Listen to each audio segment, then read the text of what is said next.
നിങ്ങൾ അട്രാക്ഷനെ പറ്റി പല കാര്യങ്ങളും കേട്ടിട്ടുണ്ടാകാം. എന്നാൽ സാധാരണ ഒരു വ്യക്തിയെ അട്രാക്ട് ചെയ്യാനായി ഉപയോഗിക്കുന്ന മാർഗങ്ങൾ ഒരു ഹൈ വാല്യൂഡ് ആയിട്ടുള്ള വ്യക്തിയെ അട്രാക്ട് ചെയ്യുന്നതിന് ഉപകരിക്കണമെന്നില്ല. എല്ലാവർക്കും അവരുടെ ജീവിതത്തിൽ മറ്റുള്ള റിലേഷൻഷിപ്സിന്റെ പ്രശ്നങ്ങൾ തങ്ങളിൽ അടിച്ചേൽപ്പിക്കാത്ത തരത്തിലുള്ള പാർട്ട്ണറിനെയാണ് വേണ്ടത്. അത്തരത്തിലുള്ള പാർട്ട്ണറിനെ എങ്ങനെയാണ് കണ്ടുപിടിക്കുക? ഇന്നത്തെ ഡേറ്റിംഗ് മാർക്കറ്റ് കാണുമ്പോൾ നല്ല പെൺകുട്ടികളൊന്നും ബാക്കിയില്ല എന്ന് തന്നെ തോന്നുന്നു. ഓരോ പെൺകുട്ടിയും പ്രീവിയസ് റിലേഷൻഷിപ്പിനെ ബാഗേജുമായിട്ടാണ് പുതിയ റിലേഷൻഷിപ്പിലേക്ക് വരുന്നത്. ഇതുപോലെ തന്നെ പെൺകുട്ടികൾ പറയുന്ന കാര്യമാണ് ഇന്നത്തെ കാലത്ത് നല്ല ആൺകുട്ടികൾ ഒന്നും തന്നെയില്ല, എല്ലാവരും നീഡിയാണ് എന്ന്. റിയാലിറ്റിയിൽ നിങ്ങൾ ഏതു തരത്തിലുള്ള ആളുകളെയാണോ നിങ്ങളിലേക്ക് അട്രാക്ട് ചെയ്യുന്നത്, അത് നിങ്ങളെക്കുറിച്ച് തന്നെയാണ് പറയുന്നത്. കാരണം നിങ്ങൾക്ക് സൈക്കോളജിയുടെ അണ്ടർസ്റ്റാൻഡിങ്ങിലൂടെ അട്രാക്ട് ചെയ്യാൻ സാധിക്കാതിരുന്ന ആളുകളെയും വേണമെങ്കിൽ ആകർഷിക്കാം. അതുകൊണ്ട് തന്നെ ഇന്ന് ഈ വീഡിയോയിലൂടെ 5 അട്രാക്ഷൻസ് ലോസിനെ പറ്റിയാണ് പറയാൻ പോകുന്നത്. ഇതിലൂടെ ഒരു ഈച്ച ശർക്കരയിലേക്ക് വരുന്നത് പോലെ ഹൈ വാല്യൂഡ് പേഴ്സണാലിറ്റീസിനെ നിങ്ങളിലേക്ക് ആകർഷിക്കാവുന്നതാണ്. Law number 1, different emotions attract different quality of partners. ഇമോഷൻസിന് 2 ലെവൽസ് ഉണ്ട്, അപ്പർ ഇമോഷൻസും ലോവർ ഇമോഷൻസും.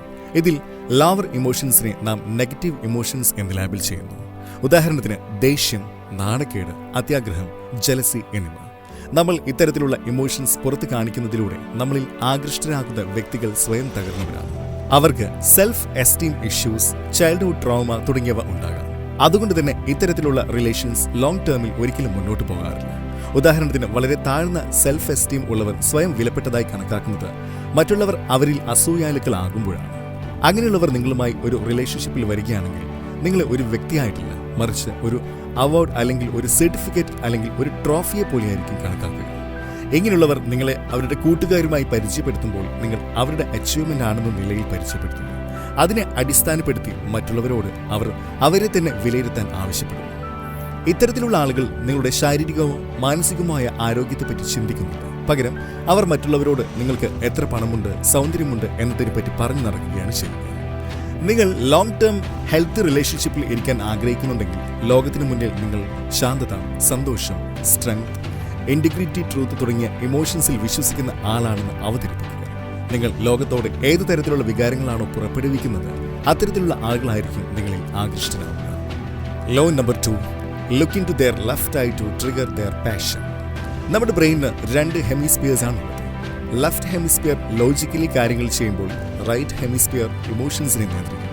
അതുമാത്രമല്ല, ഈ 2 ഹെമിസ്ഫിയേഴ്സും ഓപ്പോസിറ്റ് സൈഡ്സിനെയാണ് കൺട്രോൾ ചെയ്യുന്നത്. അതായത് വലത്തെ കൈ ചലിപ്പിക്കുമ്പോൾ ബ്രെയിനിന്റെ ഇടതുവശമാണ് ആക്റ്റീവ് ആകുന്നത്. നിങ്ങളിൽ ഇൻട്രസ്റ്റഡ് അല്ലാത്തൊരു വ്യക്തിയെ ഇൻട്രസ്റ്റഡ് ആക്കുവാനായി നിങ്ങൾ അവരുടെ ബോഡിയുടെ ലെഫ്റ്റ് സൈഡുമായി ഇന്ററാക്ട് ചെയ്യുക. അതായത് നിങ്ങൾ ആ വ്യക്തിയുമായി വളരെയധികം കംഫർട്ടബിൾ ആണെങ്കിൽ അയാളുടെ ലെഫ്റ്റ് ആം ടച്ച് ചെയ്യാവുന്നതാണ്. ഇനി നിങ്ങൾ തമ്മിൽ അത്ര കംഫർട്ടബിൾ അല്ല എങ്കിൽ അവരുടെ ഇടത് കണ്ണുമായി ഐ കോൺടാക്ട് നിലനിർത്തുക.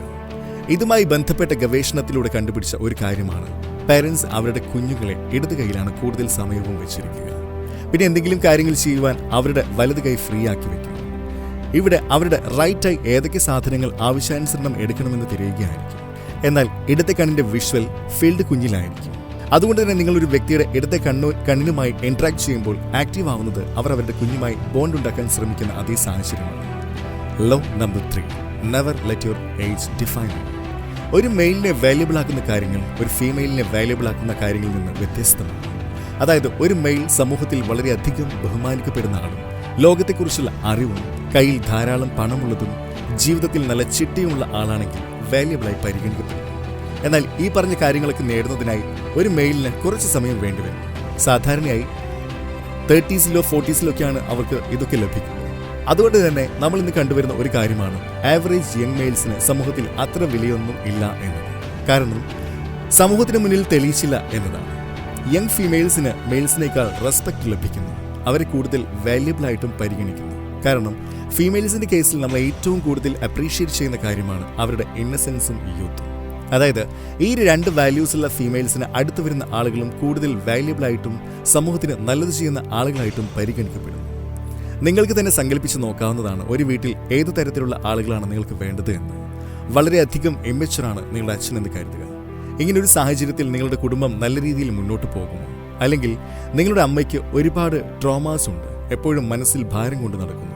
നിങ്ങൾക്ക് തന്നെ അത് കാണുമ്പോൾ അമ്മയുടെ ഉള്ളിൽ എന്തൊക്കെയോ ഭാരം നിറഞ്ഞു കിടക്കുന്നതായി തോന്നുന്നു. ആ ഭാരം നിങ്ങളിലേക്കും ചിലപ്പോഴൊക്കെ അവർ അടിച്ചേൽപ്പിക്കുന്നു എന്ന് നിങ്ങൾക്ക് അനുഭവപ്പെടുന്നു. ഇത്തരത്തിലുള്ള ചുറ്റുപാടിൽ ഏതെങ്കിലും ഒരു ഫാമിലിക്ക് പ്രോസ്പർ ചെയ്യാൻ സാധിക്കുമോ? The answer is no. വളരെയധികം ഇമ്മച്ചുറായ ആ പുരുഷനെ നിങ്ങൾക്ക് ഐഡിയലായി കാണാൻ സാധിക്കുമോ?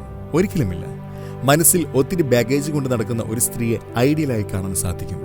അതായത് സാഹചര്യത്തിന്റെ സത്യാവസ്ഥ മനസ്സിലാക്കാതെ ഒന്നുകിൽ സ്വയം കുറ്റപ്പെടുത്തി നടക്കുന്നു, അല്ലെങ്കിൽ മറ്റുള്ളവരെ കുറ്റപ്പെടുത്തുന്ന രീതിയിലുള്ള ഒരു ഫീമെയിലിനെ ഐഡിയലായി കണക്കാക്കാൻ സാധിക്കുമോ? പൊളിറ്റിക്കലി എത്ര തന്നെ ശരിയാണെന്ന് പറഞ്ഞാലും ഇത്തരത്തിലുള്ള ആളുകളെ ആർക്കും ഇഷ്ടപ്പെടാൻ സാധിക്കില്ല. അതുകൊണ്ട് തന്നെ ആസ് എ മെയിൽ നിങ്ങൾക്ക് 20 വയസ്സാണെങ്കിൽ പോലും സ്വയം വളരെയധികം മെച്ചുറാണെന്ന രീതിയിൽ പെരുമാറുക. Act like 25. നിങ്ങളൊരു ഫീമെയിൽ ആണെങ്കിൽ നിങ്ങളുടെ വയസ്സ് 35 ആയാലും 40 ആയാലും നിങ്ങളുടെ ബോഡി ലാംഗ്വേജിലൂടെ നിങ്ങൾ ഇന്നസെൻ്റായി പെരുമാറുക. സമയം കടന്നുപോയെന്ന് കരുതി നിങ്ങളുടെ ഉള്ളിൽ ബാഗേജ് ഉള്ളതായി കാണിക്കേണ്ട ആവശ്യമില്ല. Law number 4, turn yourself into an asset. സ്വന്തം ജീവിതം മെച്ചപ്പെടുത്തുന്ന തരത്തിലുള്ള ആളുകളെയാണ് എല്ലാവരും ആഗ്രഹിക്കുക. സ്വാർത്ഥരായ ആളുകൾ വെറും ഭാരം മാത്രമാണ്. കാരണം അവർ നൽകുന്നത് വളരെ കുറവ്, എന്നാൽ വാങ്ങുന്നത് വളരെയധികം കൂടുതലുമാണ്. അതുകൊണ്ട് നിങ്ങൾ മറ്റുള്ളവർക്ക് എന്തെങ്കിലും നൽകാനാവുന്ന തരത്തിൽ ജീവിതത്തെ മെച്ചപ്പെടുത്തുക. നിങ്ങളുടെ പക്കൽ അറിവില്ലെങ്കിൽ പുസ്തകങ്ങൾ വായിക്കുക, അതിലൂടെ അറിവ് നേടുക. നിങ്ങൾക്ക് വിസ്ഡം ഇല്ലെങ്കിൽ എക്സ്പീരിയൻസ് നേടുക. നിങ്ങൾക്ക് ആവശ്യമായത് എന്താണോ അത് ചെയ്യുക. സമൂഹം പുറമേയുള്ള സൗന്ദര്യത്തിനാണ് വില നൽകുന്നത്, അകമേയുള്ള സൗന്ദര്യം കാണുന്നില്ല. പണക്കാർക്ക് മാത്രമാണ് വില നൽകുന്നത് എന്നിങ്ങനെ പറയുന്നത് നിർത്തുക. നിങ്ങളുടെ പക്കൽ ഇതൊന്നുമില്ല എന്ന് കരുതി നിങ്ങൾ ഈ സമൂഹത്തെ മുഴുവൻ കുറ്റം പറയാതിരിക്കുക. ആരെങ്കിലും ഈ പറഞ്ഞ കാര്യങ്ങളൊന്നും അത്യാവശ്യമല്ല എന്ന് നിങ്ങളോട് നുണ പറഞ്ഞിട്ട് പോയാൽ നിങ്ങൾ സന്തോഷിക്കുകയാണ് പതിവ്. കാരണം നിങ്ങളുടെ പക്കൽ ഈ പറഞ്ഞ കാര്യങ്ങളൊന്നുമില്ല. ഇതൊക്കെ നേടാൻ വേണ്ടി നിങ്ങളൊന്നും ചെയ്യുന്നതുമില്ല. ഇതിനെയാണ് കോപ്പിംഗ് മെക്കാനിസം എന്ന് പറയുന്നത്. ഞാൻ നിങ്ങളോട് പണം സമ്പാദിക്കുന്നത് പോലെ തന്നെ അത്യാവശ്യമായ ഒരു കാര്യമാണ് സൗന്ദര്യം നേടാൻ ശ്രമിക്കുന്നതും എന്ന് പറഞ്ഞാൽ നിങ്ങൾ മോശമായി കരുതുന്നത് എന്തുകൊണ്ടാണ്? അതിന് ശ്രമിക്കുന്നതിൽ തെറ്റൊന്നുമില്ലല്ലോ. കോടിക്കണക്കിന് ആളുകളുടെ ചിന്താഗതി മാറ്റുന്നതാണോ അതോ സ്വയം മെച്ചപ്പെടുത്തുന്നതാണോ എളുപ്പം? അതുകൊണ്ട് തന്നെ സമൂഹം പണക്കാരൻ മാത്രമേ ബഹുമാനിക്കുകയുള്ളൂ എന്ന് പറയുകയാണെങ്കിൽ നിങ്ങൾ ഒരു പണക്കാരനാവാൻ ശ്രമിക്കുക. ഈ തിരിച്ചറിവും വിസ്ഡമിന്റെ ഒരു പാർട്ട് തന്നെയാണ്. ഉദാഹരണത്തിന്, ഞാൻ പറയുന്ന കാര്യങ്ങൾ എൻ്റെ കയ്യിൽ പണവും സൗന്ദര്യവും ഉണ്ടെങ്കിൽ മാത്രമേ മനസ്സിലാക്കുകയുള്ളൂ എങ്കിൽ പണം സമ്പാദിച്ച് മുന്നോട്ട് വരിക എന്നത് തന്നെയാണ് എൻ്റെ മുന്നിലുള്ള ഒരു മികച്ച ഓപ്ഷൻ. അതുകൊണ്ട് തന്നെ നിങ്ങളുടെ ജീവിതത്തിലേക്ക് കടന്നു വരുന്ന ആളുകൾ നിങ്ങൾക്ക് ഇഷ്ടമുള്ളത് ചെയ്യണമെങ്കിൽ ആദ്യം നിങ്ങൾ മറ്റുള്ളവർക്ക് വേണ്ടി അവർ ഇഷ്ടപ്പെടുന്ന കാര്യങ്ങൾ ചെയ്യുക. Law number 5, stay inside but out of reach. ഏതെങ്കിലും ഒരു വ്യക്തിയെ നിങ്ങളിലേക്ക് ആകർഷിക്കുന്നതിൽ പ്രധാനപ്പെട്ട 2 ഘടകങ്ങളാണുള്ളത്. ഒന്നാമത്തേത്, നിങ്ങൾ സ്ഥിരമായി അവരുടെ മനസ്സിൽ സ്ഥാനം നേടുക. കാരണം ഒരു വ്യക്തി ദിവസം മുഴുവൻ നിങ്ങളെപ്പറ്റി ചിന്തിച്ചിരിക്കുകയാണെങ്കിൽ അയാളെ നിങ്ങളിലേക്ക് ആകർഷിക്കുക എന്നത് എളുപ്പമുള്ള കാര്യമായി മാറും. രണ്ടാമത്തേതാണ്, ആ വ്യക്തി എന്തുകൊണ്ട് തന്നിലേക്ക് ആകർഷിക്കപ്പെടുന്നില്ല എന്നത്. നിങ്ങൾ നിങ്ങളിലേക്ക് ആകർഷിക്കണം എന്ന് ആഗ്രഹിക്കുന്ന വ്യക്തിയെ എവിടെ വെച്ചാണോ കാണുന്നത്, അത് സ്കൂളിൽ വെച്ചായാലും കോളേജിലാണെങ്കിലും ജിമ്മിലാണെങ്കിലും, നിങ്ങൾ ആദ്യം ചെയ്യേണ്ട കാര്യം നിങ്ങളുടെ പ്രസൻസ് അവരെ അറിയിക്കുക എന്നതാണ്. ഒന്നുകിൽ അവരുമായി ഐ കോൺടാക്ട് നിലനിർത്തണം, അല്ലെങ്കിൽ അവരോട് കൊച്ചു വർത്തമാനങ്ങൾ പറയണം. നിങ്ങൾ ഏത് തരത്തിലാണോ നിങ്ങളുടെ പ്രസൻസ് അവരെ അറിയിക്കുന്നത് അതൊരു പ്രധാനപ്പെട്ട ഘടകമാണ്.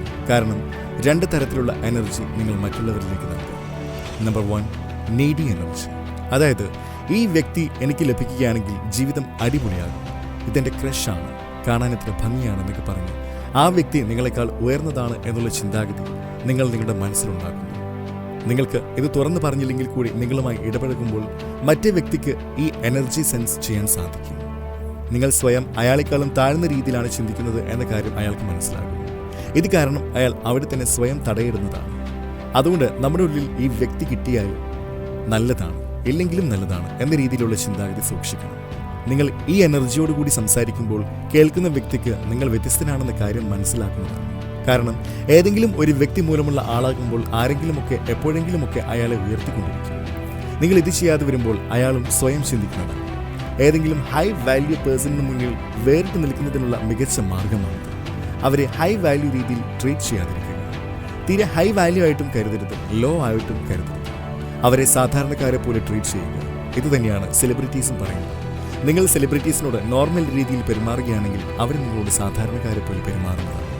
വാസ്തവത്തിൽ എല്ലാവരും അവരുടെ പാർട്ട്നേഴ്സ്, അവർ നൽകുന്ന സൗഭാഗ്യങ്ങളെ സ്നേഹിക്കുന്നതിനേക്കാൾ കൂടുതൽ അവരുടെ ഉള്ളിലെ യഥാർത്ഥ വ്യക്തിയെ സ്നേഹിച്ചിരുന്നെങ്കിൽ എന്ന് തന്നെയാണ് ആഗ്രഹിക്കുന്നത്. Treat high value people, rich people, beautiful people as normal people because they are normal.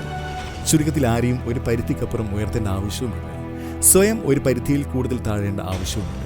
ഇങ്ങനെയാണ് ഹൈ വാല്യൂഡ് ആയിട്ടുള്ള ആളുകളെ അട്രാക്ട് ചെയ്യേണ്ടത്.